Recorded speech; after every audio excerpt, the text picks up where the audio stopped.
independe da pauta principal, digamos assim, porque a pauta principal pode ter sido escolhida a anistia. Tudo bem, que eu acho que é a coisa mais importante hoje no Brasil por causa da injustiça que está sendo cometida contra centenas de brasileiros inocentes, presos políticos, os vândalos, aqueles que quebraram, tudo isso, todos eles têm que pagar. A letra fria da lei. Nem acima da lei, nem abaixo da lei. Mas o fato é que existem presos políticos em 2025 no Brasil. Existem presos com tornozeleira eletrônica, né? A tal da meia-liberdade, o Felipe Martins é apenas um deles, que nem sequer teve o processo julgado e está com uma tornozeleira eletrônica. Não pode sair de casa, tem que se apresentar no fórum toda semana, não pode usar as redes sociais. Eu tentei fazer uma entrevista com o Felipe Martins para as eleições americanas, sem falar nada de Brasil, de Alexandre de Moraes, só para falarmos sobre eleições americanas. Ele que tem uma leitura muito acurada sobre os Estados Unidos, e essa entrevista não foi permitida. Então, eu acho que a anistia é o ponto principal. Mas o povo nas ruas, eu acho que vai além do ponto principal, porque o sistema e o consórcio, eles sabem que o povo está insatisfeito com muita coisa, com o ativismo do STF, com o ativismo principalmente do Alexandre de Moraes. O povo sabe, está acompanhando o que os Estados Unidos estão fazendo para tentar frear os censores, os ditadores pelo mundo, e o nome do Alexandre de Moraes está nessa lista. Então, por mais que a pauta seja a anistia, que eu acho sim que é a principal. O Constant uma vez falou uma coisa que eu acho que está correto. A gente não devia nem falar anistia, tinha que ser justiça. E eu acho que é por aí. Mas o povo na rua, o sistema vai entender. Vai entender, são várias coisas que estão dentro do contexto da insatisfação da população. Eu acho que outras pessoas vão aparecer com outros cartazes. Esses cartazes podem viralizar também, apesar de termos uma pauta principal. O fato é que não dá mais para aguentar esse sistema, esse regime totalitário ao qual o Brasil foi submetido. Não dá mais. Eu tenho mandado algumas peças aqui para os gabinetes e também para alguns articulistas do Partido Republicano, alguns artigos e reportagens que a revista Oeste tem traduzido para o inglês, e o intuito é exatamente esse, né? Dar o escopo completo, né? Tudo que está acontecendo com detalhes, porque às vezes se a gente manda só uma notícia sem explicar como aquela notícia, como aquele cenário, como aquele evento chegou, né? Os caminhos, os capítulos anteriores àquele evento, porque às vezes, antes de algum evento, você explicar como aquilo chegou naquela situação, às vezes é mais bizarro do que o evento em si. E de tudo que eu tenho enviado aqui, Lacombe, Consta e Silvio, um arquivo chamou muito a atenção, eu recebi muitas mensagens de volta. Eu ainda expliquei, eu enviei o arquivo em vídeo, eu até pedi para mostrar, o Binha mostrar de novo no Oeste Sem Filtro essa semana.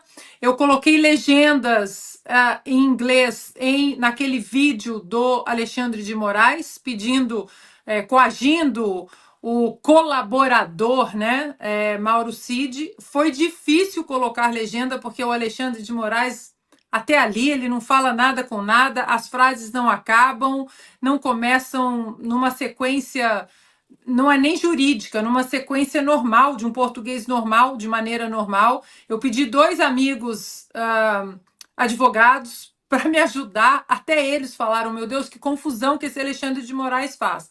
E esse vídeo que eu mandei foi o que eu mais recebi resposta aqui dos gabinetes dos parlamentares, pedindo para explicar as leis no Brasil. Vamos ver o vídeo, Franco, mais uma vez, agora com legendas em inglês. Por que fiz esse breve resumo? Porque essa audiência foi convocada como mais uma tentativa de permitir ao colaborador que preste as informações verdadeiras. Já há o pedido da Polícia Federal, já há o parecer favorável da Procuradoria-Geral da República pela imediata decretação da prisão, do retorno à prisão do colaborador. Então, aqui é importante, e exatamente por isso, a fim de possibilitar uma reflexão maior do colaborador com seus advogados, para que esclareça omissões, contradições na sua colaboração, sob pena não só da decretação de prisão, como também da cessação da consequente rescisão da colaboração, e eventual rescisão englobará inclusive a continuidade das investigações e responsabilização do pai do investigado, de sua esposa e de sua filha maior.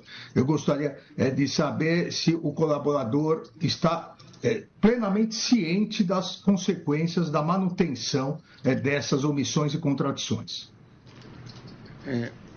Sim, senhor. E aí, amigos, o que as perguntas que chegavam para mim era a seguinte: como são as leis no Brasil? O juiz pode conduzir uma delação? E eu explicava que não, o juiz não pode. E eles faziam essas perguntas que nós, no Brasil, estamos estupefatos no sentido de, mas peraí, você não falou para a gente antes que havia um plano de matar esse Justice, mas se ele é a possível vítima, ele está conduzindo a delação? E eu falava, é isso. E teve uma mensagem que eles me perguntaram quem era o sujeito ali à direita da tela do Alexandre de Moraes. E aí eu expliquei. É o PGR, que é o Attorney General, que é o DOJ aqui. E aí, sabe o que eles me responderam? Why is he frozen? Por que ele está congelado ali na tela? Eu falei, não, ele não está congelado. Não está congelado, não. Ele está ali normal. Ele só está com a cabeça baixa, aceitando todas as inconstitucionalidades sendo colocadas ali num vídeo.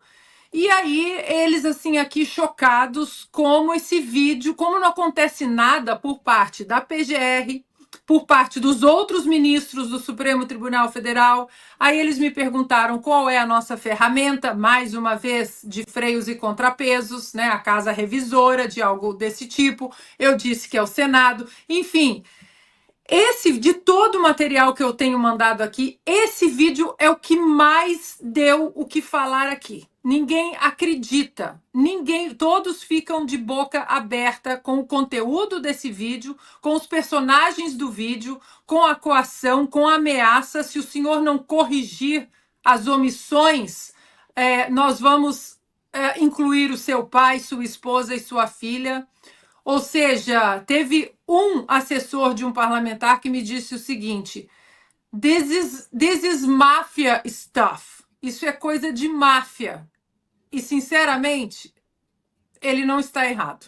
Mas sabe o que está acontecendo? Que eu tô achando ótimo, porque havia, por causa das redes sociais, talvez, né, uma briga boba dentro do cristianismo no Brasil, entre protestantes e católicos, uma coisinha assim rasa.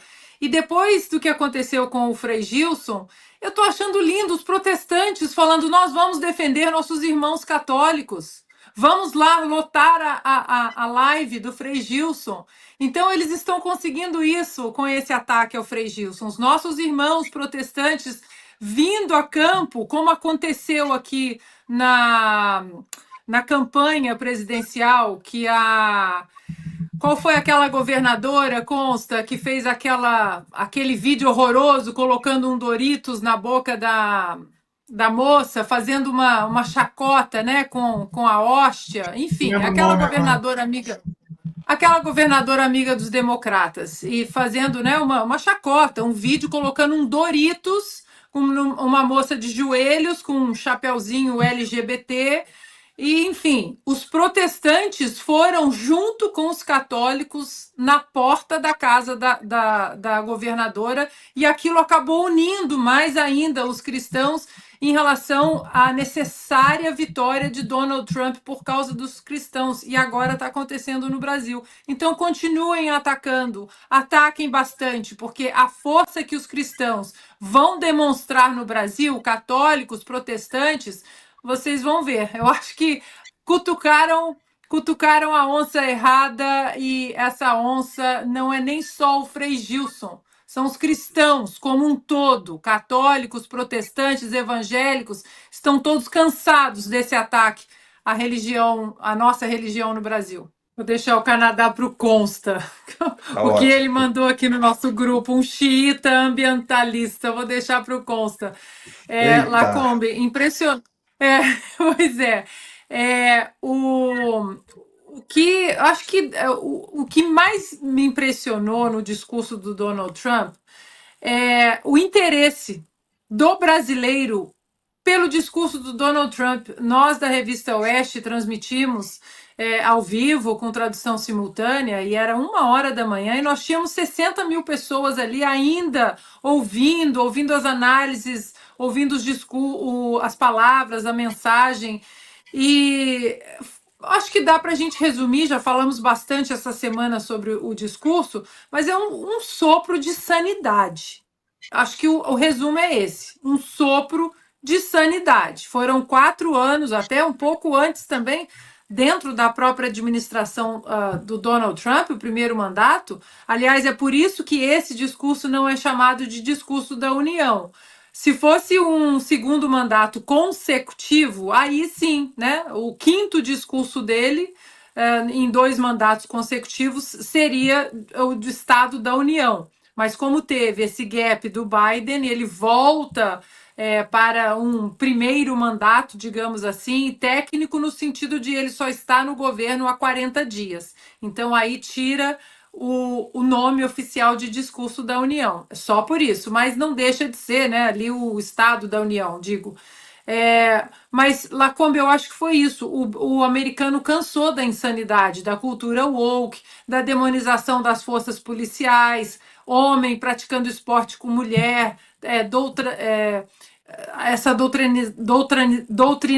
doutrinização toda, né? Essa doutrina louca de sexualidade exacerbada para crianças na escola. Aqui na Califórnia, por exemplo, eles tiraram o contexto da mão da família nas crianças nessa política de gênero nefasta. Então, se um adolescente chega na escola e fala, por exemplo, eu sou uma menina, mas eu me sinto como um menino e eu quero me transformar num menino, não precisa avisar os pais, virou tudo uma grande loucura, uma insanidade, uma agenda louca. E eu acho que o Trump ele traz o pêndulo, né, para o meio, dizendo não, aqui é a terra do trabalho, do suor, da família, da adoração, né, a Deus, é uma terra extremamente religiosa. Então, Lacombe, para mim o ponto alto, né, foi exatamente o DJ que recebeu ali um título, né, de o honorário de agente do serviço secreto, que foi uma cena emocionante. Eu não sei se a gente já tem a foto aí pronta, Franco. Essa cena para mim foi emocionante.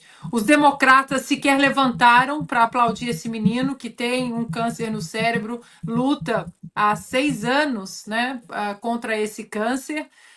Os médicos deram há 6 anos 6 meses de vida e ele está aí até hoje. E esse homem que entregou esse título honorário aí, né, a carteira de agente do serviço secreto, nada mais é do que o Sean Curran, que foi aquele agente secreto. Pode colocar na tela, Franco, por favor.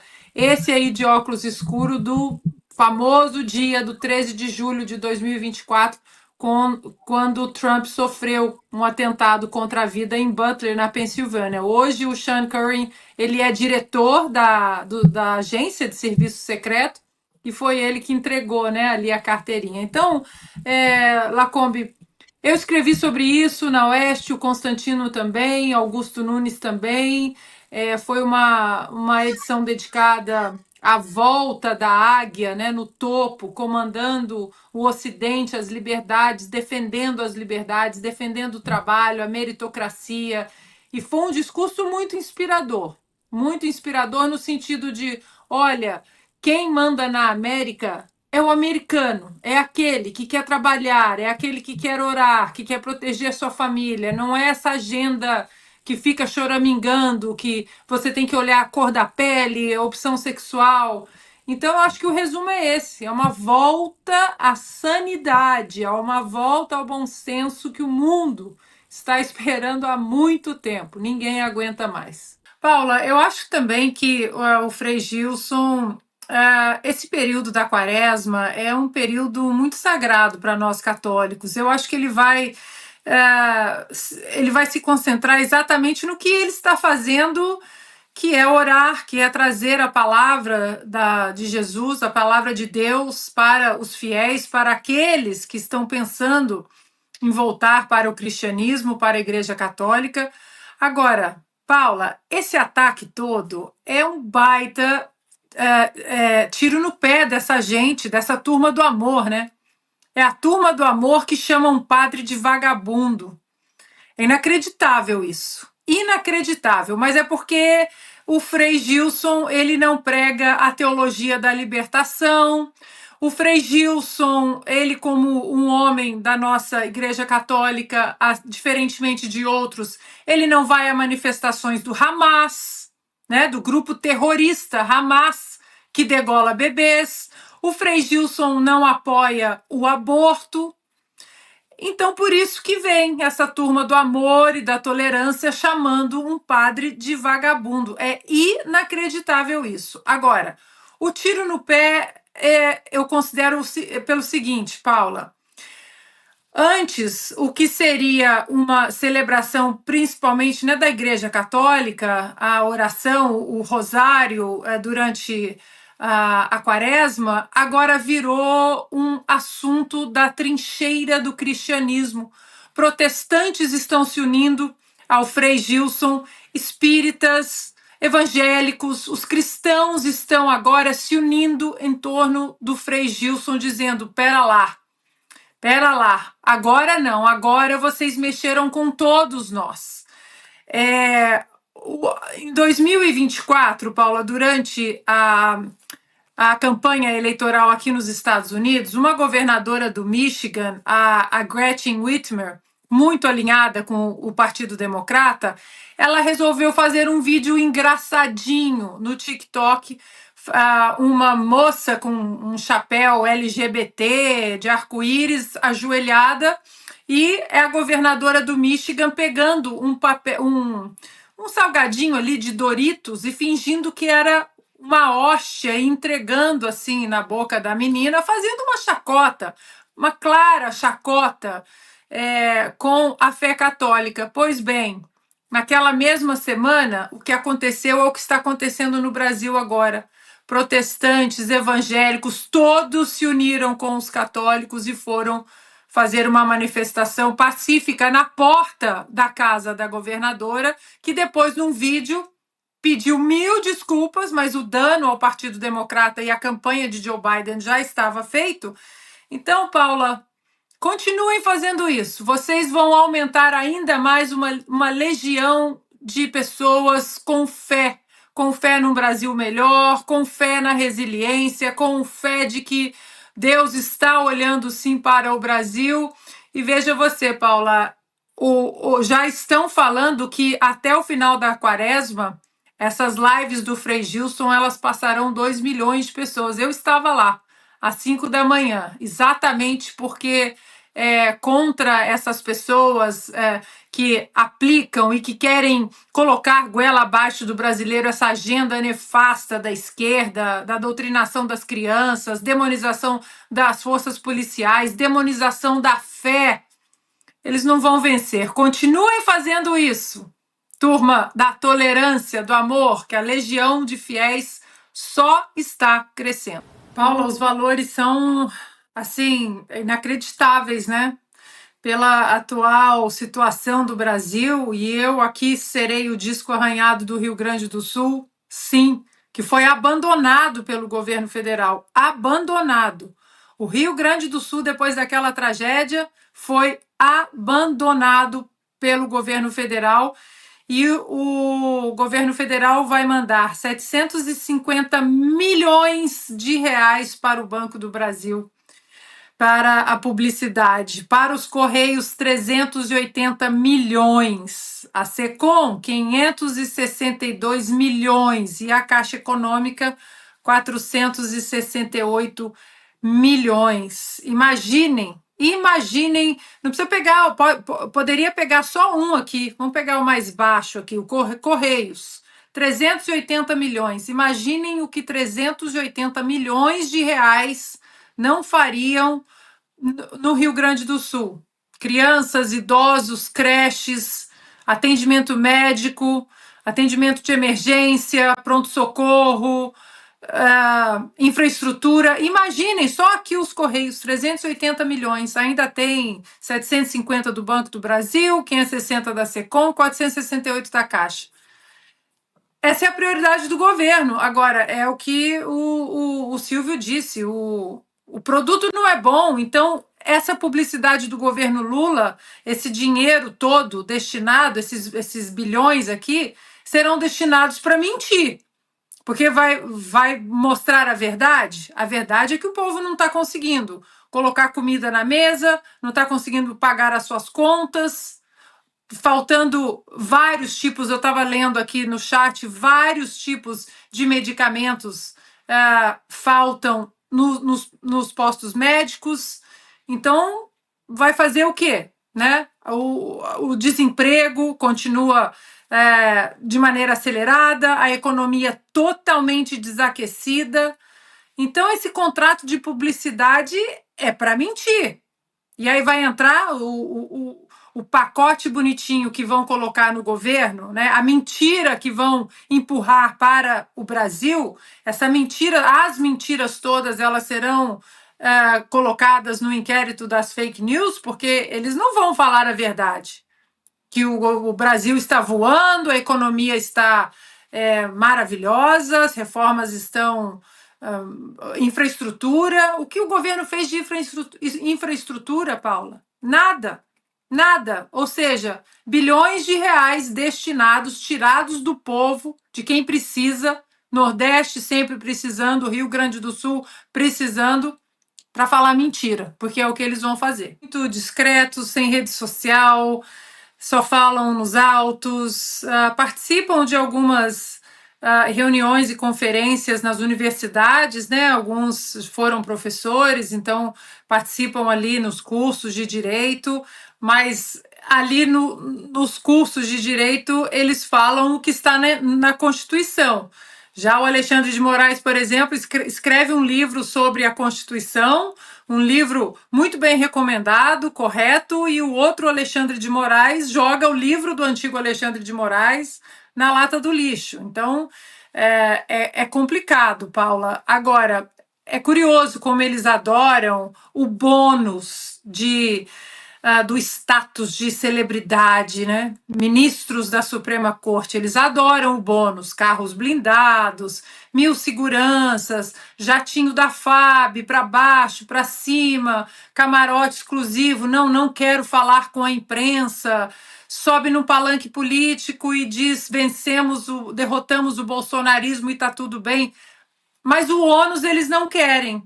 Eles não querem o ônus da violação dos nossos direitos, o ônus da violação da nossa Constituição, o ônus das críticas por serem agentes ativistas e políticos e nada mais do que isso, porque hoje eles não são ministros, não são juízes, não são guardiões da Constituição, eles são agentes políticos, eles são ativistas do petismo, ativistas do consórcio e só. E o ônus vai acompanhar. Pode pedir para tirar o pessoal, tirar a imprensa da salinha, porque aqui nos Estados Unidos eles estão bem famosos, bem famosos. Portugal também. O ônus vai seguir. Não adianta querer só o bônus, não. Hoje as pessoas têm a informação na palma da mão e todas elas, as pessoas corretas do Brasil, elas sabem muito bem o que eles estão fazendo com a nossa Constituição e com os nossos direitos. Perderam a mão, né? Totalmente. Perderam a mão. O curioso é que em 2018, esse mesmo grupo, Porta dos Fundos, fez uma peça que deu uma confusão danada, né? Não sei se vocês vão lembrar. Eles ironizavam exatamente o Gilmar Mendes, onde um rapaz chegava para perguntar assim: onde é que eu consigo não sei o quê? E aí, né, esse caipira fala: é ali com Gilmar Mendes. Aí ele pergunta de novo, eu vou achar direitinho aqui o texto. Aí ele pergunta de novo: mas onde que eu posso achar? Perguntava outra coisa, e o caipira falava: é só ir ali no Gilmar Mendes. E a peça chegava num ponto que a peça humorística, né? E trouxe problemas para o Porta dos Fundos. E aí chegava num ponto ali, várias perguntas: o senhor sabe onde eu posso conseguir habeas corpus? E aí o caipira respondia: é ali mesmo, com o Gilmar Mendes. E isso trouxe agora, vejam vocês, sufocaram o humor, né? E a parceria curiosamente, com o mesmo canal Porta dos Fundos agora nasce, né? Com o STF.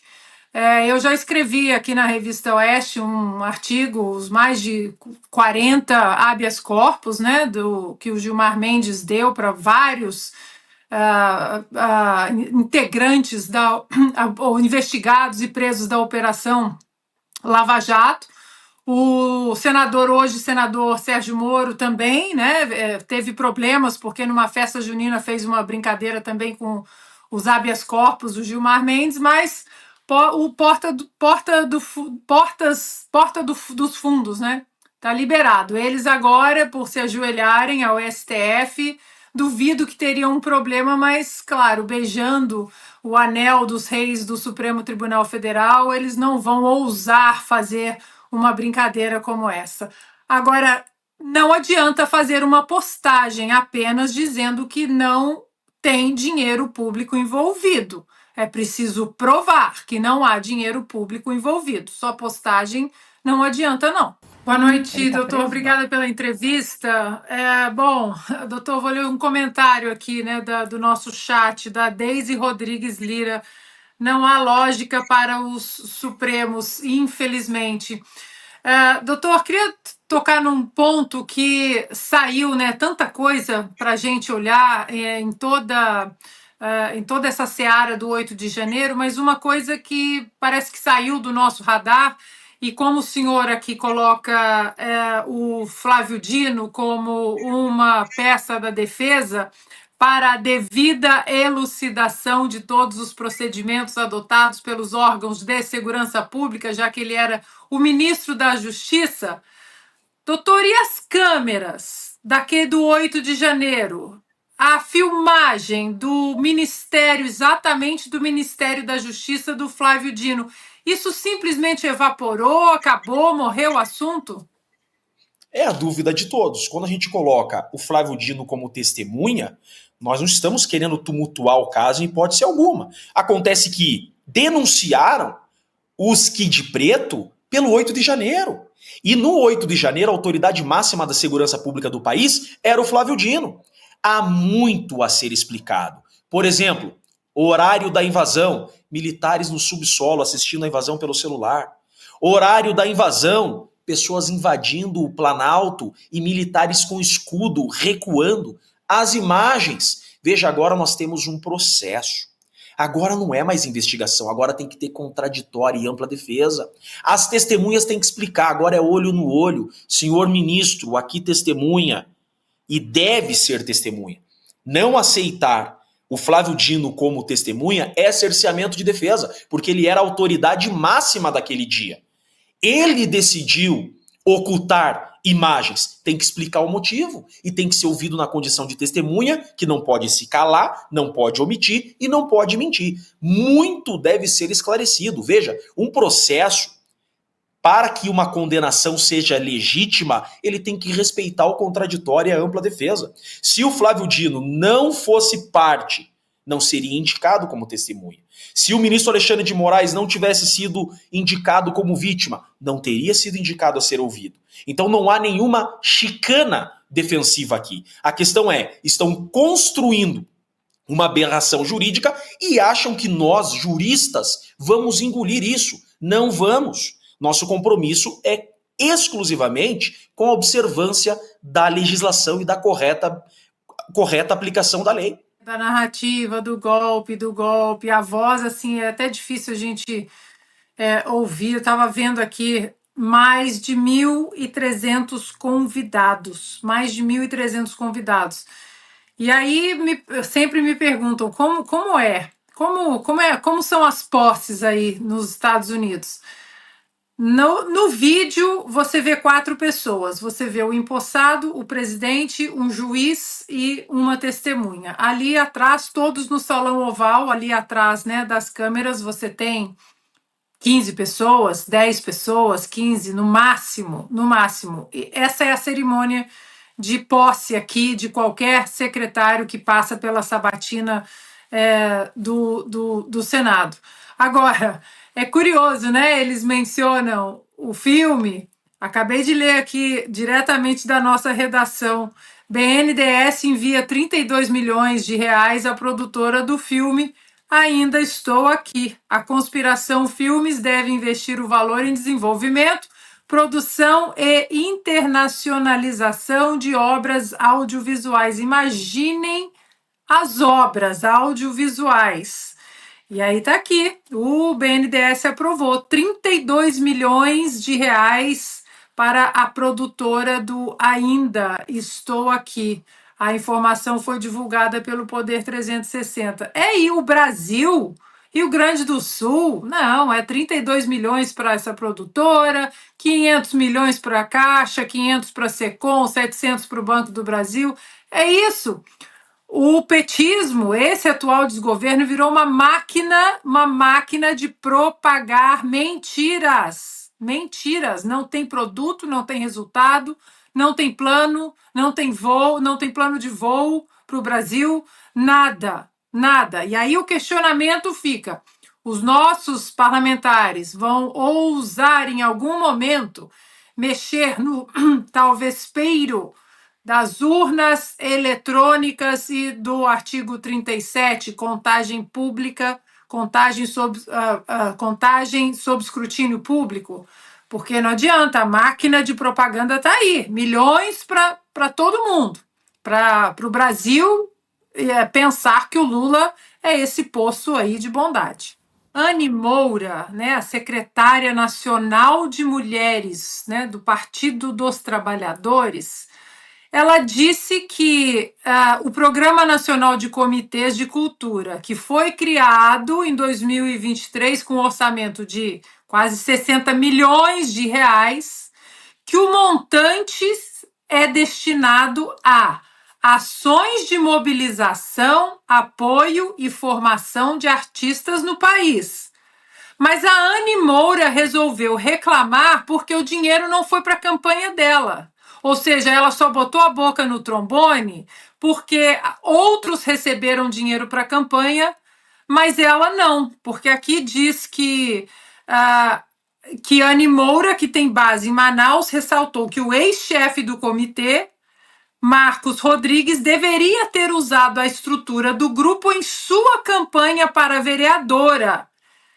E aí ela classificou, num encontro gravado por Rodrigues, Anne classificou a falta de apoio do comitê como um absurdo. Ou seja, ela mesma fala aqui que o montante é destinado a ações de mobilização, apoio e formação de artistas no país.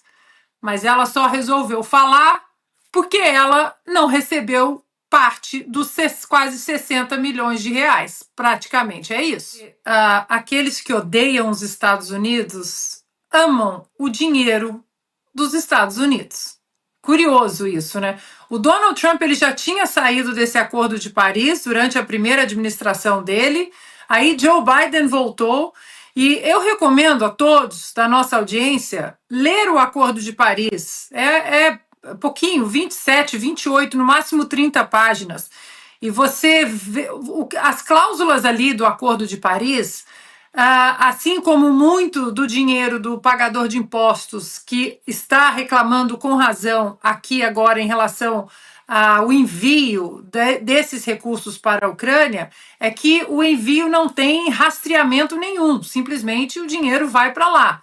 E nesse Acordo de Paris também há cláusulas ali que os americanos não saberão para onde o dinheiro foi.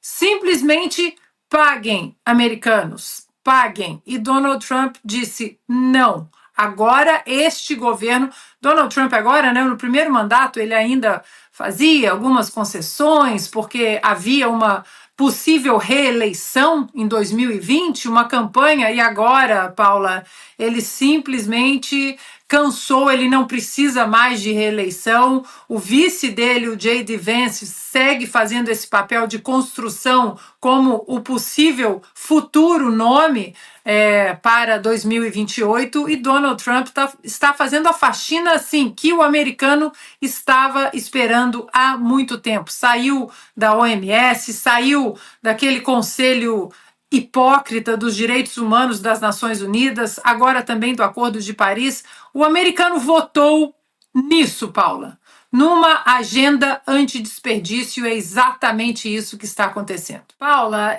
o problema do Brasil, um dos problemas, meu Deus do céu, tanto pratinho para a gente rodar, né?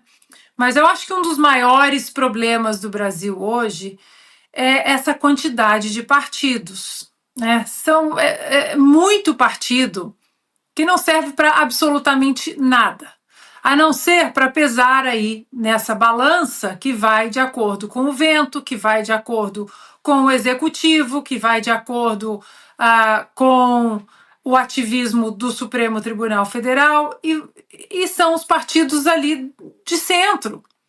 Eles, na verdade, hoje é que comandam o Brasil.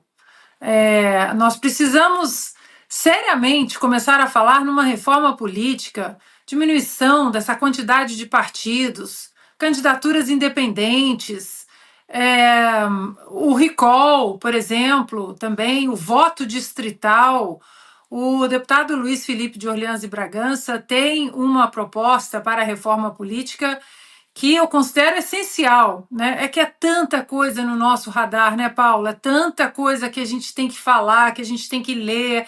Esse ativismo todo do judiciário, todo dia nós estamos falando de Alexandre de Moraes, de Barroso, de Supremo, e nós deixamos de debater as coisas importantes para uma reforma importante como é a reforma política. E está aí, né?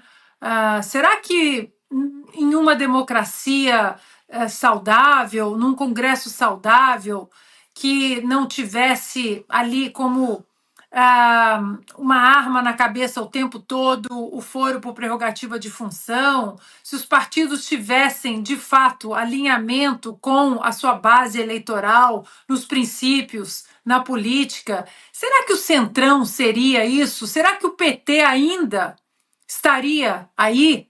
Né? Porque quando você vê candidatos comprometidos com as políticas, não apenas com o partido, né? Tem aí o coeficiente do Congresso, um partido leva tantos e puxa não sei mais quantos outros que não tem voto nenhum.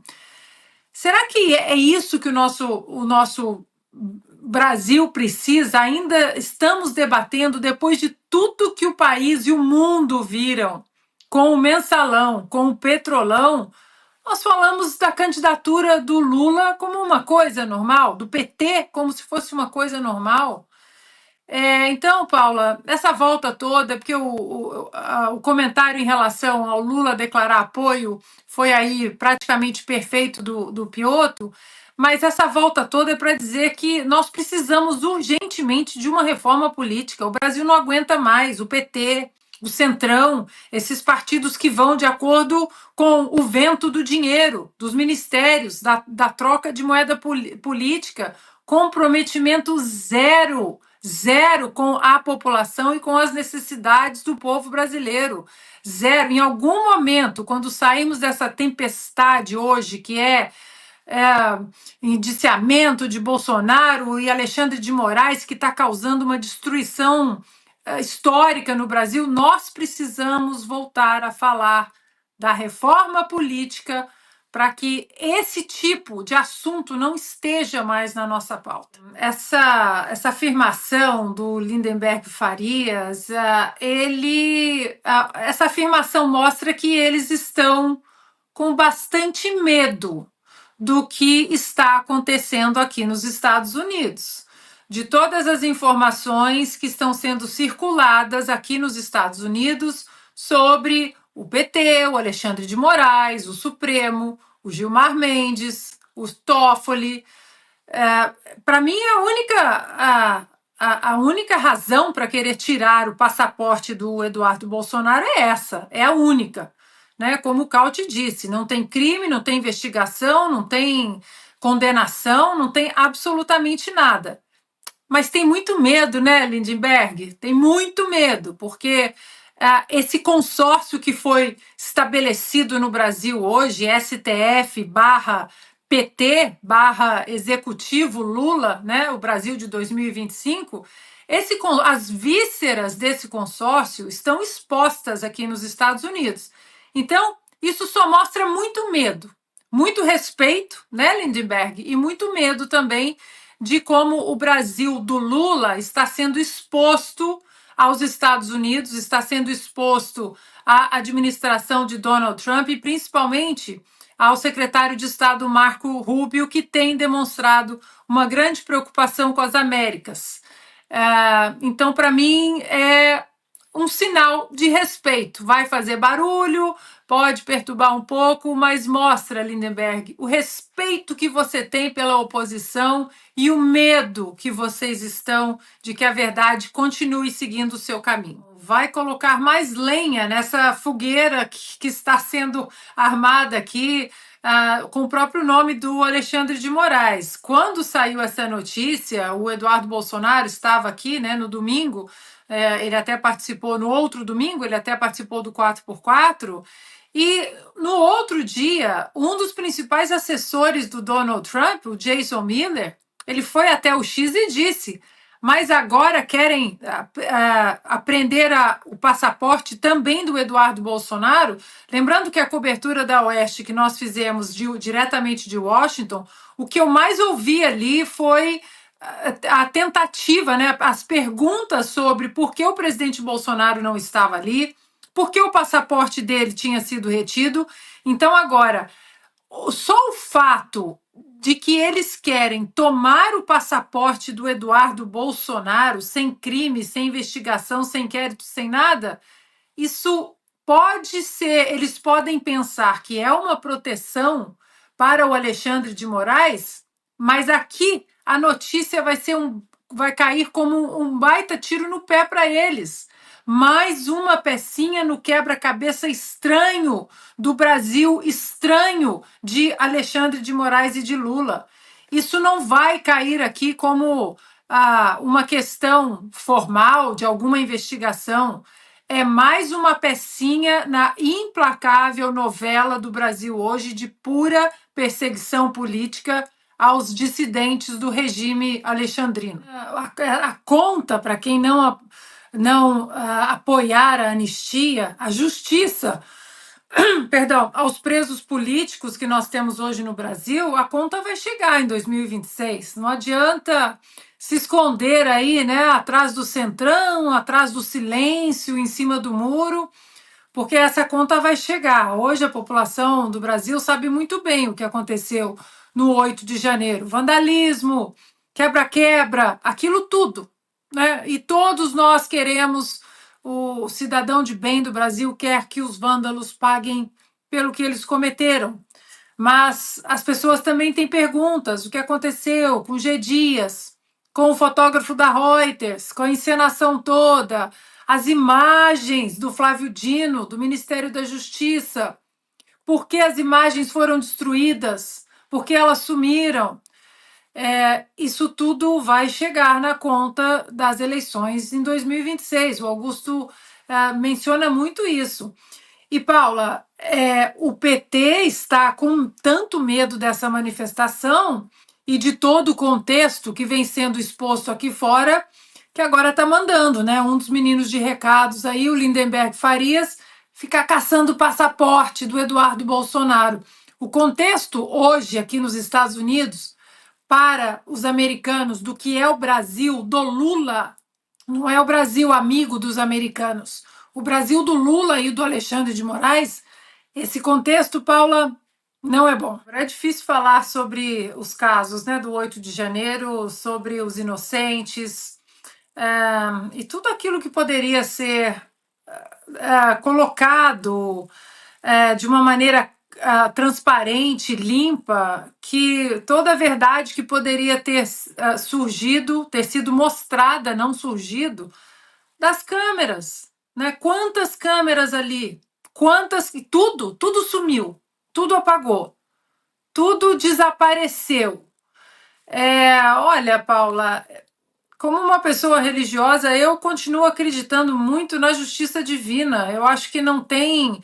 A justiça dos homens é o que nós estamos vendo, é que a humanidade viu com a Gestapo, com o nazismo, com o fascismo, né, o comunismo, matando 110 milhões de pessoas ao longo da história.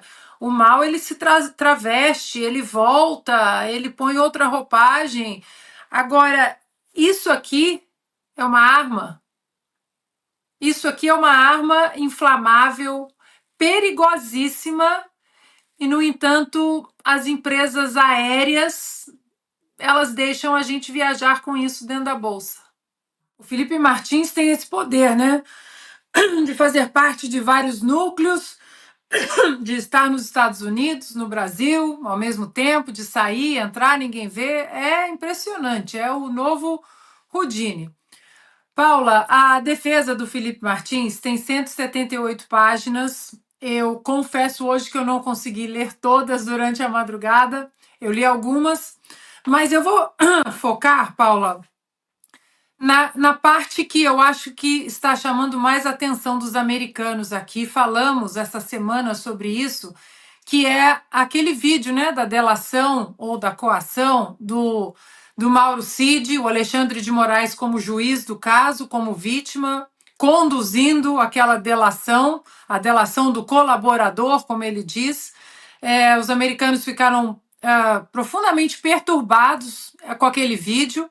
Então, na peça do Felipe Martins, eu acho que esse ponto tem uma ênfase muito importante, porque em agosto de 2023, o Mauro Cid é questionado por, então, Fábio Shor, aquele que teve uma equipe aqui nos Estados Unidos, na mesma semana em que apareceu a tal entrada do Felipe Martins, né, a fraudulenta entrada. O Cid foi questionado se ele tinha alguma coisa, algum elemento material que indicava as alegações que ele estava dizendo sobre a participação do Felipe Martins. Não. O Mauro Cid respondeu: não tenho nada. A única coisa que foi mencionada foi um registro de entrada do Felipe Martins no Palácio da Alvorada. Ora, o Palácio da Alvorada era um dos locais de trabalho do Felipe Martins. E como que o Felipe Martins não vai ter registro de entrada ali? Então, a peça do Felipe Martins mostra que a sustentação da homologação, né, dessa delação do Cid, ela não para de pé. Não tem provas, o que tem ali é muita coação em um dos vídeos só. Tem aqueles áudios também que foram publicados pela revista Veja. Minuta também não tem, mas tem alguns pontos que eu queria trazer para vocês aqui dessa peça do Felipe, que é o seguinte: as testemunhas do Felipe. Carlos Bolsonaro, Marcel Van Hatten, Eduardo Bolsonaro e o Eduardo Girão, ex-embaixadores, inclusive dos Estados Unidos, foram arrolados como testemunhas, 2 assessores do Alexandre de Moraes, incluindo o Talhaferro, aquele, né, do diálogo Use a Criatividade, o próprio Alexandre de Moraes, que é citado como vítima na denúncia do Gonê mais de 40 vezes, o Aras, que havia arquivado o inquérito das milícias digitais, que o Alexandre decidiu reabrir de ofício, né? E que é o inquérito mãe onde corre esse processo. E eles alegaram também, ali na peça do Felipe, a incompetência do Supremo Tribunal Federal pedindo o impedimento do Moraes, como foi dito também na entrevista ontem que nós tivemos aqui. Eles também alegaram a suspeição e incompatibilidade do próprio Flávio Dino, mostrando que ele tomou decisões em outras instâncias, teve envolvimento no caso ao apagar, ou dar um sumiço, como queiram, né? Nas imagens ali do 8 de janeiro, e um rastro de afirmações do Flávio Dino dizendo que quer isolar e derrotar o bolsonarismo, fora os ataques pessoais, né, ao Felipe Martins. E aí só quero ler um pedacinho só da peça aqui e jogo para vocês aí no estúdio. Está escrito o seguinte na peça: além deles pediram também a suspeição do Gonê, mostrando que ele foi cúmplice de todas as ilegalidades praticadas pelo Fábio Chó e pelo Alexandre de Moraes. Inclusive, aqui nos Estados Unidos, os americanos eles ficam chocados ali com o Gonê congelado ali naquela imagem. Eles perguntam, ele estava congelado, a imagem congelou, quem é? Enfim, não, ele só estava ali de cabeça baixa. Aí a peça, tem um pedacinho da peça que diz o seguinte: o próprio Cid afirma categoricamente que não tem prova do que ele estava dizendo sobre Felipe Martins. O Mauro Cid fala isso. Ele é perguntado por Fábio Chó se tinha provas materiais capazes de corroborar o que estava dizendo sobre Felipe, e ele afirma categoricamente que não. Isso já deveria ter impedido o acordo de ser homologado, já que a delação precisa ser corroborada por fatos. Então, Paula, a tal da delação premiada, tão criticada, né, por Gilmar Mendes, a gente não custa lembrarmos que qualquer delação premiada, ela precisa ser, para a sua homologação, as provas precisam estar ligadas ao que aquela pessoa diz. No caso do Felipe Martins, não tem prova, não tem minuta, não tem vídeo de WhatsApp, não tem vídeo, não tem documento, não tem saída do Brasil, não tem entrada nos Estados, não tem nada.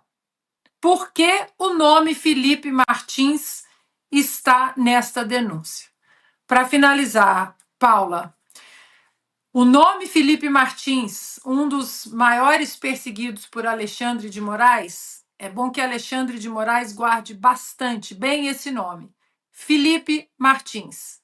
Esse nome, Felipe Martins, vai ser um dos principais nomes responsáveis por derrubar Alexandre de Moraes aqui nos Estados Unidos. Portanto, a perseguição a Felipe Martins por parte de Alexandre de Moraes pode continuar no Brasil, as injustiças serão corrigidas em algum momento, mas o nome Felipe Martins derrubará o nome Alexandre de Moraes nos Estados Unidos por vários motivos. Um deles é a imigração, a entrada fraudulenta aqui nos Estados Unidos com o nome Felipe Martins, errado ainda, escrito Felipe Martins. Donald Trump, isso que o Donald Trump anda fazendo, quem tem um pingo de honestidade intelectual, você não precisa ser republicano nem democrata, analistas aqui que estão sempre no meio do caminho analisando os fatos, eles já estão dizendo que se isso de fato acontecer, esse cessar-fogo de 30 dias e depois um acordo de paz, que isso acaba sendo, o Trump acaba sendo um material, o nome dele é levado para um possível Prêmio Nobel da Paz, né? Lembrando que o Obama ganhou um Nobel da Paz, ninguém sabe como, porquê, e o Obama que foi absolutamente omisso em muitos conflitos e muitas questões humanitárias ao longo dos 8 anos na Casa Branca. Muita gente disse que o Donald Trump estava apenas interessado no acordo de minerais com a Ucrânia, pensando apenas no dinheiro, no capitalismo, em recursos financeiros. Pois bem, o Donald Trump disse essa semana que, mesmo se Zelensky assinar o acordo a proposta sobre a exploração de minerais na Ucrânia, por parte, né, também dos americanos, que isso não será mais suficiente. É preciso que o Zelensky sente e discuta a paz entre ucranianos e russos, o que mostra que Donald Trump ele está focado, sim, em acabar com essa guerra. Bilhões de dólares do pagador de impostos dos Estados Unidos foram para essa guerra, mas Donald Trump bate muito na tecla, Paula, da condição humana, dos milhares e milhares de jovens russos e jovens ucranianos que estão morrendo numa guerra que é muito alimentada pelo Deep State até em Washington. Parte desse dinheiro que sai do pagador de impostos, ele volta debaixo da mesa para os warmongers, né, os senhores da guerra, exatamente em Washington, muitos na Europa. É uma guerra que o fim dela não interessa aos senhores da guerra, do complexo industrial da guerra, aos globalistas, porque existe a Agenda 2030 que eles precisam restabelecer novas ordens, né, mundiais, e depois de uma pandemia, eles entenderam que a humanidade começou a entender as garras e os tentáculos do globalismo e dessa agenda. Então, é preciso um outro pânico agora, que seja através do pânico climático ou da manutenção dessa guerra, para que o controle saia das mãos daqueles que querem, de fato, acabar com essa guerra. Vamos torcer para que Vladimir Putin ele volte, né, à mesa, por mais que as pessoas digam o Trump é um fantoche do Putin, uma bobagem, né? Porque durante os 4 anos da administração Trump na Casa Branca, no primeiro mandato, Putin ficou quietinho, tranquilo. Então, talvez essa relação faça com que Putin venha até a mesa de discussão e assine esse tão sonhado acordo de paz, né? Chega de matança. Vamos ter que concordar. Agora, Paula, nós temos um Ministério das Mulheres, né? O Ministério da Mulher, nós temos isso. E o Ministério, a ministra da Mulher, ou das Mulheres, não, confesso que eu nem sei como fala o nome oficial desse ministério, nunca se pronunciou sobre a Débora, né? Essa que está presa preventivamente 2 anos e que pode ser condenada a 16, 17 anos de cadeia por ter escrito "Perdeu o mané com batom". Com um batom, ministra das Mulheres, com um batom. Ministro dos Direitos Humanos também, né? O negócio é gastar com o nosso dinheiro, viajar, porque agora é a tal ministra que vai viajar. Uma maravilha. No entanto, defender as mulheres, defender a justiça, o devido processo legal, a Constituição, o direito das mulheres, para isso não serve. São inúteis. É difícil, né? Vocês estavam comentando sobre o Tachad, o Haddad, e é um governo que não tem conteúdo, nunca teve plano de voo, nunca teve plano para governar durante a campanha, no primeiro ano, no segundo ano. Então, sobra isso. Sobra falar da beleza de Gleisi Hoffmann, que a beleza vai facilitar a articulação, e aí eu pergunto onde estão as feministas, né? Uma declaração dessa para o atual feminismo é uma bomba atômica. Imagina você dizer que uma mulher é bonita, claro que gosto não se discute, mas você elogiar a beleza de uma mulher e dizer que isso vai facilitar na articulação. Olha, era para as feministas estarem aí de cabelo em pé, condenando a fala do Lula. Mas não, tá todo mundo ali batendo palma, né? Paula, é um governo que só tem narrativa, como o Lula disse, né, para o parceiro dele, o Maduro, quando o Maduro visitou o Brasil com honras de chefe de Estado. Você tem que mudar a narrativa, você tem que colocar a narrativa de uma maneira que as pessoas comprem a sua narrativa. Então é isso, Paula. Não tem. É um governo que não tem plano nenhum de governo. Então tem que ficar aí, né, com esse monte de bengala. Ele disse também, né, a economia a gente não inventa. O problema é que são os fatos. Os fatos são coisas teimosas, não é, Silvio? E o fato é que esse governo, até hoje, 12 de março de 2025, não apresentou nenhum plano para o Brasil, nenhum plano social, nenhum plano econômico, nenhum plano. É um governo que apoia a censura, é um governo que demoniza as forças policiais, é um governo que demoniza o capitalismo. Agora vem falando bobagem, né? O Lula em cima do Donald Trump, daqui a pouco a gente vai falar sobre isso. Então, fica aí, né? A Lula, a beleza da Glaze vai facilitar a articulação. E tem ali, pior são os que ficam ali, né? Batendo palma. Não tem, nunca teve plano. Lula nunca teve plano nenhum para o Brasil. E muitos na campanha em 2022, não, tudo bem, vamos os tais isentões, né, os liberais que fizeram cara de nojo para o Bolsonaro, para o Paulo Guedes. É isso aí, né? Não foi por falta de aviso. Agora vocês têm que engolir isso. A Glaze Hoffmann é bonita e vai ajudar na articulação, não sei do que. A longa lista dos nossos ministros e o Lula falando de qualidade.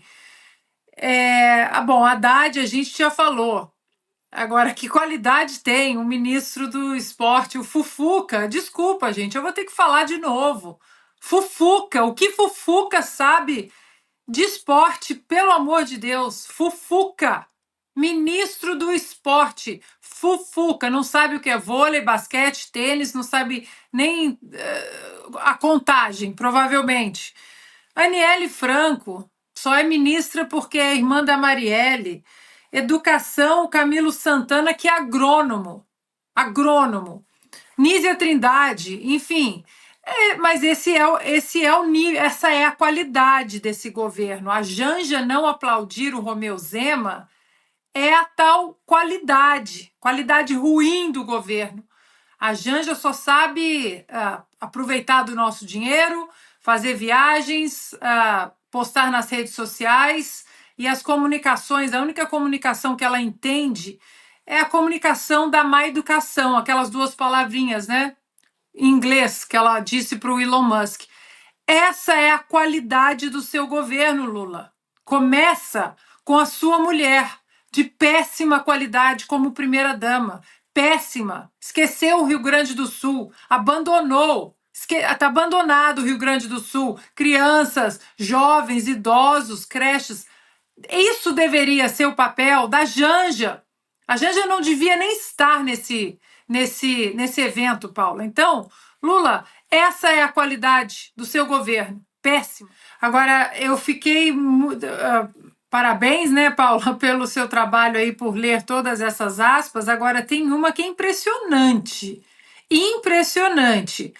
Abro aspas. É por isso que cursos como esses são importantes, para conscientizar as pessoas em relação aos operadores do direito, para que possamos utilizar a legislação atual para coibir.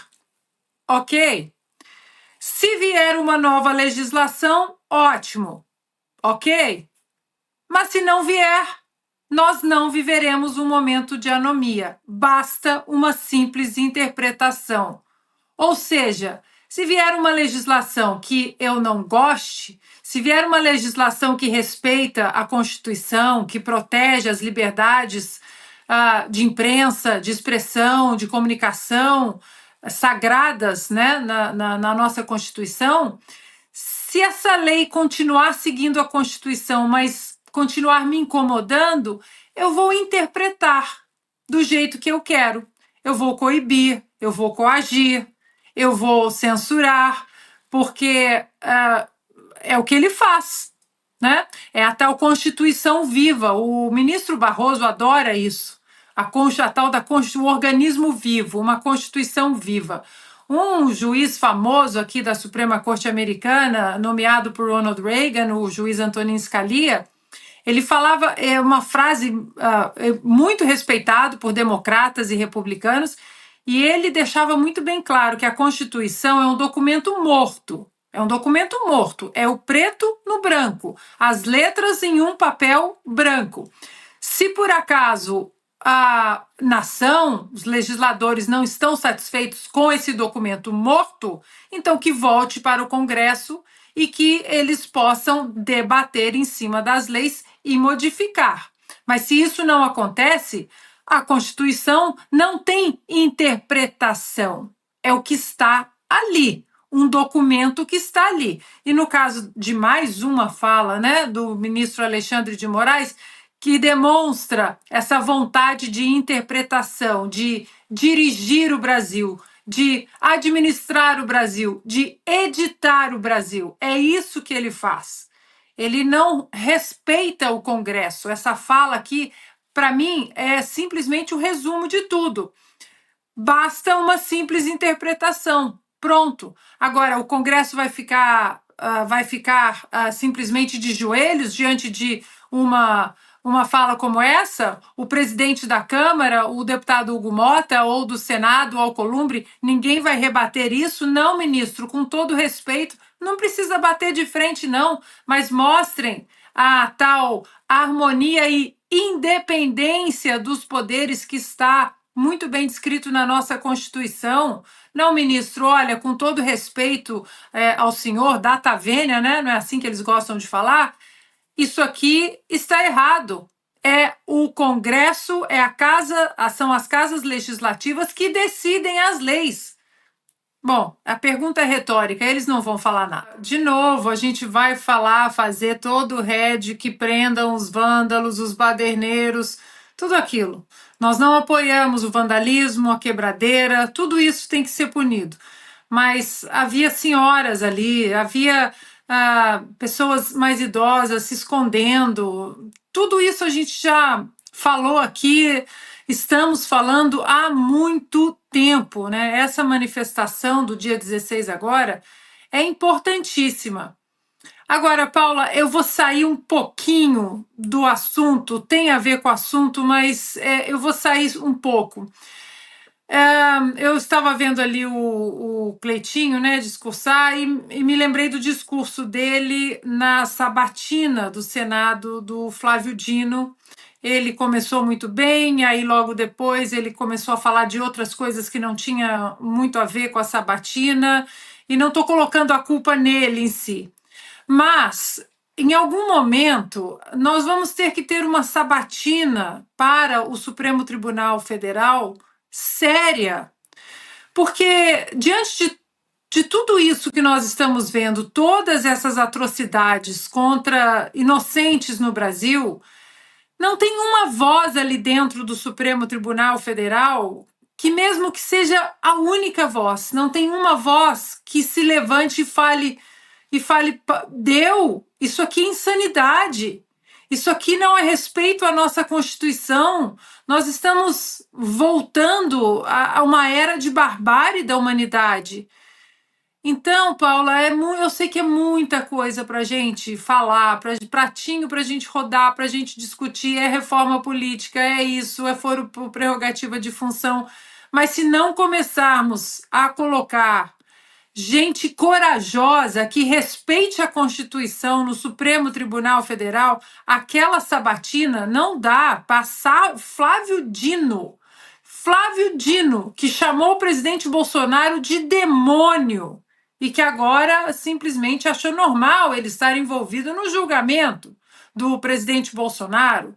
Flávio Dino, que como ministro da Justiça poderia simplesmente falar, olha, vamos prender os vândalos, os bárbaros do 8 de janeiro, mas aqui estão as imagens para a gente soltar os inocentes, as pessoas que correram para dentro dos prédios simplesmente para se esconder. Colocamos Flávio Dino no Supremo Tribunal Federal. Flávio Dino.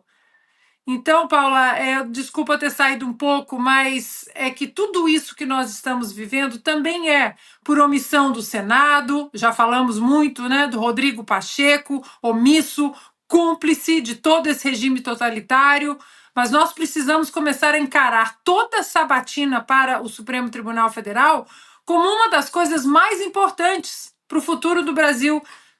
Até quando nós vamos colocar figuras como Flávio Dino no Supremo Tribunal Federal? Esquizofrenia, né? Eles são bipolares nesse sentido. A PGR é assim, né? O Piotr estava comentando sobre a PGR, que resolveu ser Ministério Público agora, mas que no vídeo da ameaça do Alexandre de Moraes ao Mauro Cid incluir o pai, a filha e a esposa, tá lá o Gonê congelado, né? De cabeça baixa. O próprio Alexandre de Moraes, o Augusto tem um artigo maravilhoso, maravilhoso aqui na Oeste, do Alexandre de Moraes de ontem e o Alexandre de Moraes de hoje. O Augusto entrevistando o Alexandre de Moraes, aquele que escreveu um livro sobre a Constituição, né, e que disse lá atrás sobre a manifestação da liberdade de expressão, como a liberdade de expressão é protegida na nossa Constituição. Lembram daquele vídeo? Não quer ser criticado, não entre para a vida pública. Aquele Alexandre de Moraes também, né, desapareceu. O próprio Gonê também, eu não sei se alguém já perguntou para o Gonê o que ele pensa da declaração, da manifestação da subprocuradora-geral, a Lindora Araújo, dizendo que o perdão constitucional do presidente Jair Bolsonaro ao Daniel Silveira é válido e que Daniel Silveira precisa estar em casa, solto, sem tornozeleira, sem nada. O Gonê não tem nada para falar sobre isso, a PGR já se manifestou. E agora, para a lista, né, dos esquizofrênicos do nosso judiciário, vem o ministro Barroso. 5 anos apenas. 5 anos apenas. Talvez nem 5 anos, né? 5, pouco mais de 4 anos. O Barroso defendendo a Operação Lava Jato. Não sou revisionista, ele fala. Não sou revisionista nesse caso.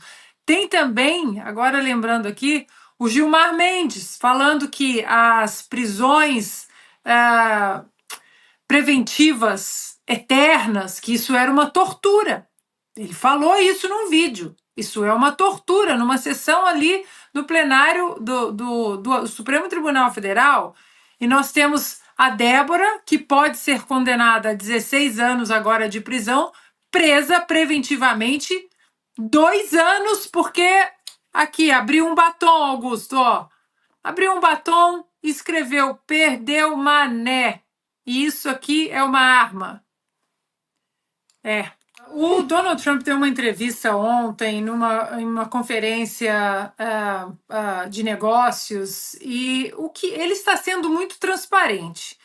Ele está dizendo assim, o Piotr pode até explicar melhor, né, no Economist. Ele está dizendo, é preciso dar um passo, às vezes, para trás, para dar 30 para frente. O que ele está fazendo? Ele está enxugando, diminuindo o emprego no setor público, por exemplo, diminuindo o tamanho do Estado e colocando todos os investimentos no setor privado.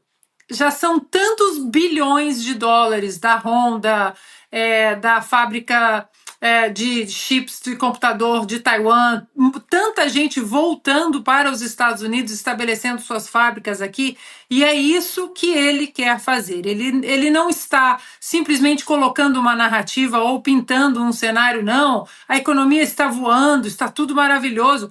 Ele diz com todas as letras, recebemos um legado de uma economia em frangalhos de 4 anos de Joe Biden, investindo no setor público, achando que o crescimento do gasto público era um crescimento do PIB e um crescimento da economia. Nós, no Brasil, sabemos muito bem que não é assim, e agora ele está focando exatamente no setor privado, que é o setor que gera riqueza.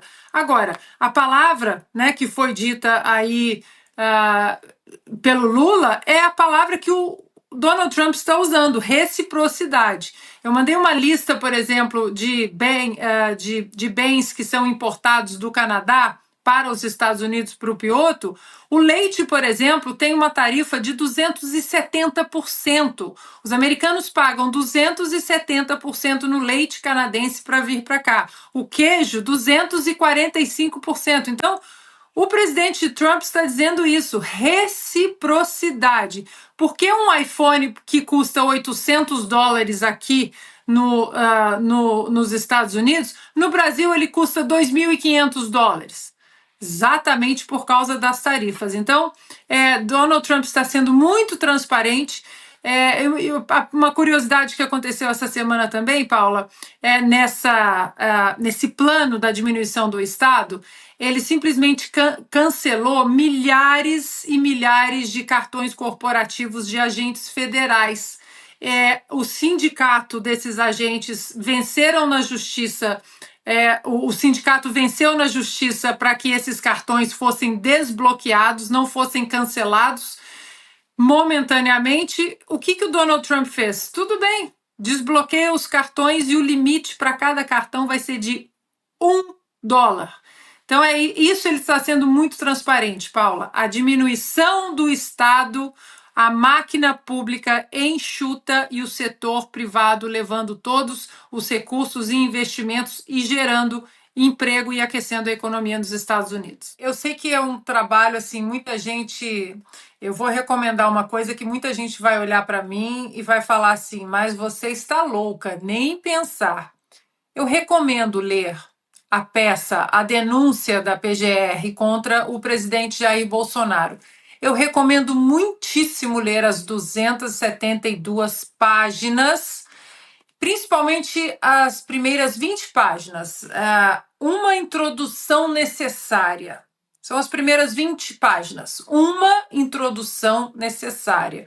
Ou seja, foi preciso uma introdução necessária para tentar uma lavagem cerebral, porque depois todas as outras 252 páginas é uma ladainha que não contém provas, não tem minuta do golpe, não tem absolutamente nada, nada. São quase 300 páginas, como os americanos dizem aqui, de um nothing burger, que é um pastel de vento no Brasil. Não há nada. Fala assim, plano, plano, plano, plano para cá, plano para lá. O nome do presidente Bolsonaro só vai aparecer lá na página 140, plano, plano. E você fala, bom, a próxima página vai aparecer a tal minuta do golpe, vai aparecer o plano muito bem especificado, né, destrinchado. Quem vai matar o Alexandre de Moraes, quem vai matar o Lula e quem vai matar o Alckmin, né? E depois quem vai enforcar o Alexandre de Moraes, mostrar o corpo. E não aparece absolutamente nada. É uma vergonha. Eu recomendo muito ler, porque você não vai precisar ser um especialista no direito, um jurista, um advogado, para entender como aquela peça não para de pé.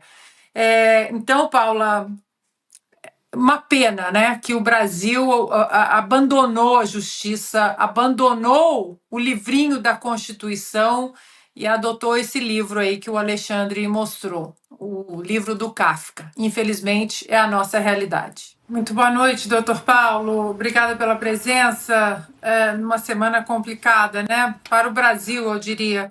Doutor Paulo, bom, aqui nós temos o hábito de ler a fonte primária, né? Tudo ali. Logo que saiu a denúncia da PGR, eu passei, a Paula e eu até nos comunicamos durante a madrugada. Passamos a madrugada lendo aquelas 272 páginas. E, doutor Paulo, eu já li muitas peças, não sou jurista, não sou advogada, não entendo muito, né, o juridiquês, mas a gente sempre vai e bebe na fonte primária. Eu confesso para o senhor que eu fiquei bastante chocada com aquelas primeiras páginas de uma introdução necessária.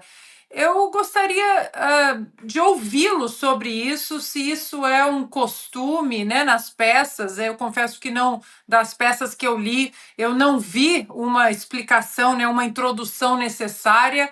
Por que o senhor acha que houve essa introdução necessária nessa peça e aquele falatório todo ali? Olha, Ana Paula, bom, primeiro, boa tarde. Esse prolegômeno, ele não é comum, evidentemente que não é. E eu vou responder de uma maneira muito simples, usando uma expressão que eu já usei e reusei muitas vezes ao longo desses 2 anos que eu acompanho a defesa do presidente Bolsonaro. Isto é fruto da judicialização da política e da politização da justiça. Não existe esse tipo de prolegômeno com um discurso de conteúdo absolutamente político e pouco técnico. Aquilo parece realmente uma colocação tanto quanto midiática por parte da acusação, por parte do Ministério Público.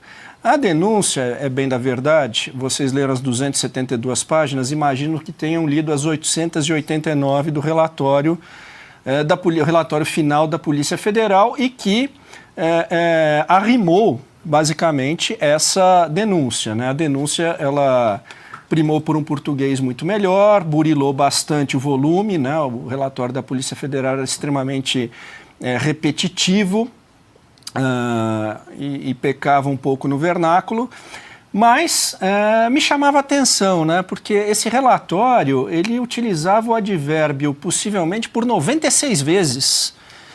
Como é que você formula uma acusação, formula um indiciamento usando um advérbio possivelmente por 96 vezes? Quer dizer, o grau de convicção que haveria de haver numa peça como essa gravidade, com essa expressão, indiciar um ex-presidente da República, ex-ministros, generais, enfim, autoridades que sempre tiveram na sua biografia grandes serviços prestados à nação, com base em elucubrações. Quer dizer, possivelmente você talvez use para escrever um roteiro de seriado americano, alguma coisa nesse sentido, mas jamais com peças com esta responsabilidade. A denúncia ainda tomou um pouco de cuidado ao usar esse advérbio, né? Ela foi um pouco mais conclusiva, mas não deixou de seguir a mesma linha narrativa onde os pontos não são conectados, que foi utilizada pela Polícia Federal. São tantas perguntas, doutor Paulo. A pergunta que eu acho que muitos hoje fazem, aqui nos Estados Unidos pelo menos, né, vários, desde a nossa cobertura em Washington, no dia 20 de janeiro, quando muitos assessores, parlamentares, congressistas americanos, articuladores do Partido Republicano, muitas pessoas perguntando por que o presidente Bolsonaro não estava ali, ele que havia sido convidado por Donald Trump para estar ali na cerimônia de posse dele, e aí você tem que explicar a história do passaporte e por que não tem passaporte e a reunião com os embaixadores. A minha pergunta é olhando para cá, doutor Paulo, o senhor parece que, eu sei que o senhor acabou de falar de um otimismo, eu também sou assim, né? Até porque quem vem do esporte profissional, você também precisa acreditar na vitória até o final. Mas parece que, infelizmente, esse jogo já está com as cartas marcadas, todos no Brasil esperam uma condenação do presidente Bolsonaro, e aí eu ligo essa possível condenação aos Estados Unidos. Vocês, a sua equipe, vocês vão mostrar para os americanos, se essa condenação realmente acontecer, há algum movimento nesse sentido de mostrar para os americanos o tribunal, né, de exceção, porque nós já estamos submetidos a um regime totalitário, a um tribunal de exceção no Brasil. Vocês têm planos de mostrar para os americanos o que está acontecendo no Brasil como um todo, não apenas com o presidente Bolsonaro, mas como um todo durante esse processo? Olha, Ana Paula, eu acho que essa visibilidade ela já existe, né? Nós estamos falando aqui de um país de dimensões continentais, com uma capacidade de influência no nosso continente, na América do Sul, enorme. Eu lembro muito o general Vernon Walters, quando foi adido militar no Brasil, ele usava uma frase, o Alexandre até meneou a cabeça aqui, porque provavelmente lembrou de um militar brilhante, veterano da Segunda Guerra, que dizia que o Brasil, para onde fosse a política do Brasil, ela traria a política da América do Sul. Então é evidente que o governo americano, o povo americano, terá sempre um olhar cauteloso e cuidadoso com o Brasil. E isso não independe da atuação, enfim, de movimentos da nossa defesa. Isso está público. O presidente Bolsonaro é demandado, eu sou demandado, o doutor Celso Vilar, somos demandados pela imprensa internacional diariamente. Hoje mesmo uma jornalista europeia veio nos procurar. Enfim, esse caso ele tem um olhar contínuo da imprensa internacional e não será diferente. Né? Nós tivemos aqui alguns incidentes, inclusive, que perifericamente já mostravam, sinalizavam que o estado de coisas no Brasil ele precisa de uma atenção internacional. Tivemos um episódio com o Elon Musk e outros tantos aí.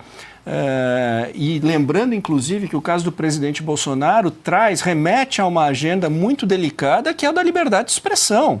E é uma agenda muito cara, é a primeira emenda da Constituição americana. Então, esse processo, Ana Paula, naturalmente, ele vai terá uma repercussão internacional. Evidente, nós também vamos buscar a Corte Interamericana de Direitos Humanos, né, que a comissão é sediada em Washington. Enfim, isso vai acontecer naturalmente. Os resultados diplomáticos dependem do inglês da Janja? Porque, olha, não é questão de não falar inglês, a questão é que o inglês que ela fala, ela gosta de usar umas palavras bem feias, né? Para se dirigir a, hoje, membros do governo dos Estados Unidos da América, da administração Donald Trump, né? Aquela que começa com F e depois vem o you. A questão também, Paula, é que se a gente pegar as fotos, se pegarmos as fotos da Janja no passado, o que a Janja está fazendo numa foto entre Joe Biden e Lula? Qual é a questão diplomática nessa foto? Nenhuma. As viagens da Janja são puro prazer. É questão cultural, ela quer ir passear. A verdade é essa, porque nós não temos nenhuma notícia da Janja visitando programas sociais nos outros países. Não, ela foi para a Olimpíada de Paris para fazer o quê? Que programa social a Janja foi fazer em Paris? Visitou algum programa social? Conversou com ONGs, com entidades dos direitos humanos, da criança e da adolescência? Aí, qual é a foto? Qual o objetivo diplomático dessa foto da Janja, ali no Salão Oval? Então, a questão, repito, o Gonê hoje ele é o protetor oficial, né, do sistema, do consórcio Supremo Tribunal Federal / Executivo, né? Tanto que naquele vídeo em que o Alexandre de Moraes claramente ameaça Mauro Cid, né? Eu vou incluir o seu pai, a sua mãe, a sua esposa, a sua filha. O Gonê está ali igual uma múmia, congelado.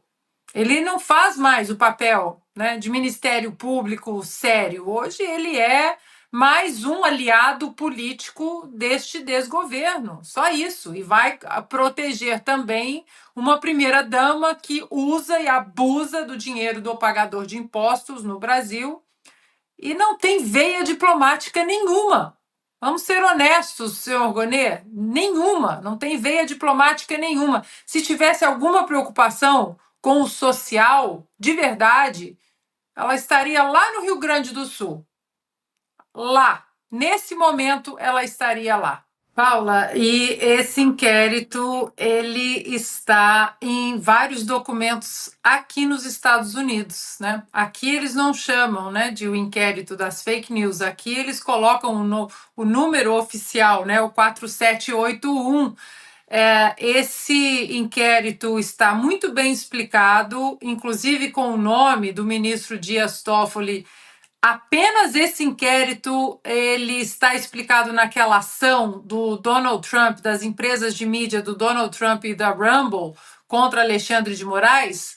Eles dedicaram quase 4 páginas do inquérito todo ali, né, da peça toda, não do inquérito, da peça aqui que corre na Justiça da Flórida, 4 páginas para explicar o inquérito 4781, como o que aconteceu com a capa da Cruzoé, o amigo do meu pai, depois como ele foi parar na mão do Alexandre de Moraes, está tudo explicado ali.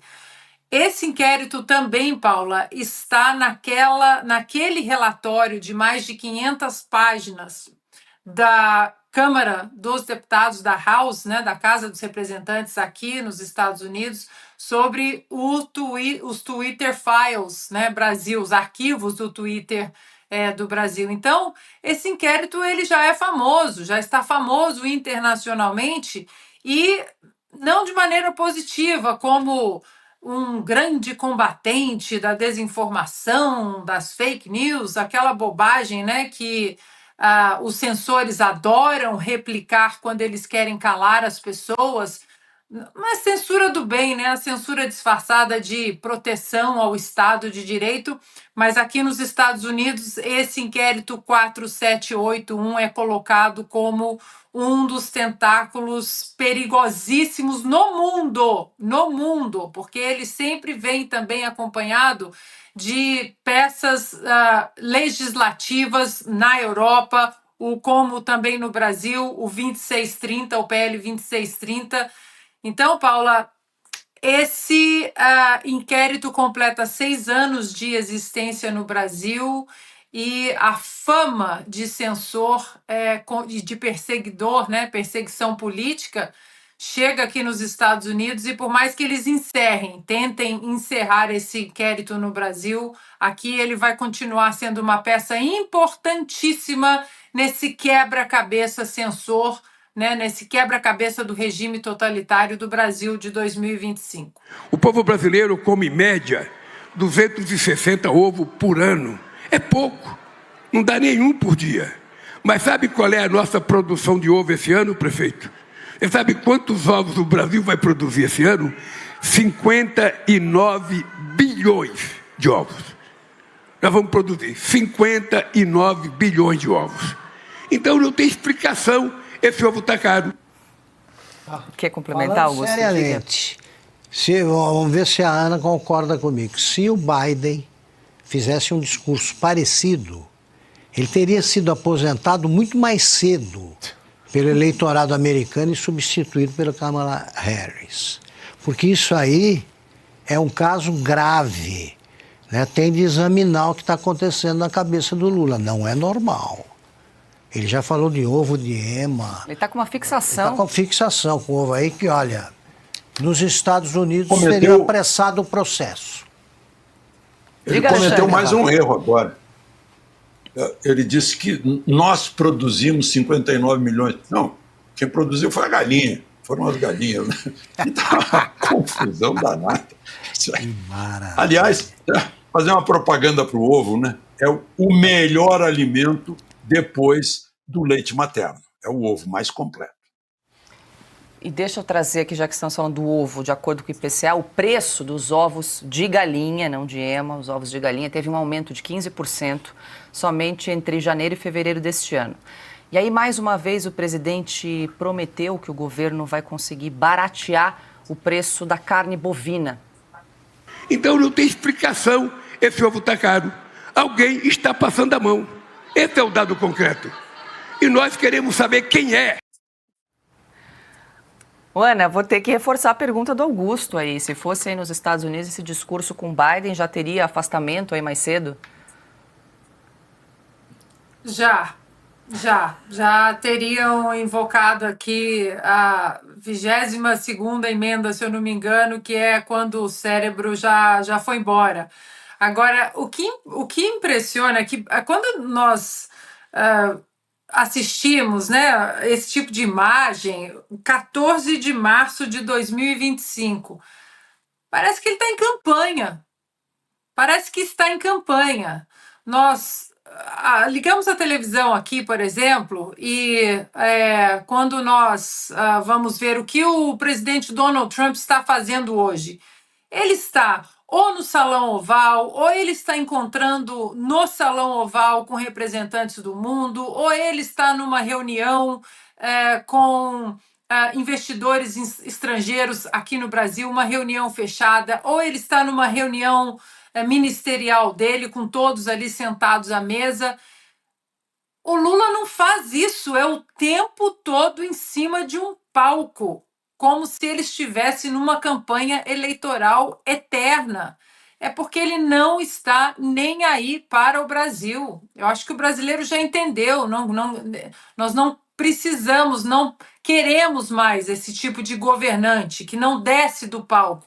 Agora, um pequeno detalhe, né? Nós falávamos da Janja viajando para baixo, para cima, gastando dinheiro, o Gonê protegendo a Janja, né? Com a gastança do dinheiro do pagador de impostos.